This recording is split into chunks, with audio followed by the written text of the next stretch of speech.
তোমার কি মনে হয় যে মানে তুমি মারা যাওয়ার পরে আমি কি করতে পারি? Extremely difficult question to answer. না তোমার কি মনে হয়, তুমি তো এতদিন ধরে আমার সাথে আছো?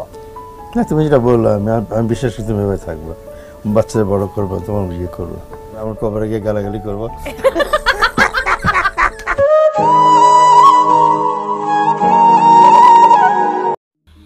সেম ফ্লাইটে আমরা দুজন, কিন্তু আমি সিটে বসে আর তুমি, বলেই কাঁদছেন রুবায়েত ফাতেমা তনি। শেষ ফ্লাইটে স্বামীর সঙ্গে দেশে ফিরেছেন নারী উদ্যোক্তা রুবায়েত ফাতেমা তনি। স্বামীর লাশ নিজে আনতে গিয়েছেন তনি। দীর্ঘ এই পথ চলায় অসংখ্যবার একজন অপরজনের ফ্লাইটের সঙ্গী হয়েছেন। শেষবার বসে আছেন তনি, তবে তার স্বামী আর বেঁচে নেই। তিনি পৃথিবীর মায়া ছিন্ন করে তনিকে একা রেখে চলে গেছেন পরপারে।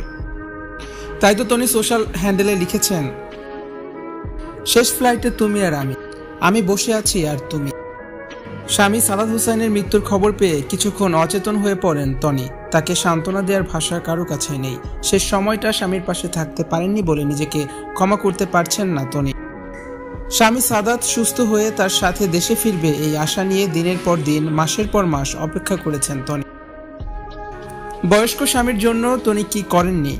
পৃথিবীর এক প্রান্ত থেকে অপর প্রান্ত ছুটে গেছেন। একজন নারী উদ্যোক্তা হয়ে অল্প সময়ের মধ্যে এয়ার অ্যাম্বুলেন্স ভাড়া করেছেন, যা কিনা অবাক করবে যে কাউকেই। চিকিৎসা শাস্ত্র যেখানে হাল ছেড়ে দিয়েছে অনেক আগে, সেখানে কিনা মনের জোরে আর মায়ের টানে স্বামী ট্রিটমেন্ট চালাতে বলেছিলেন তনি।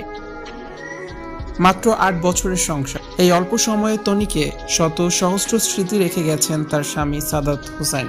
তনি তাকে বিয়ে করেছিলেন মায়ের টানেই। তাকে অনেক ভালোবাসতেন সাদাত।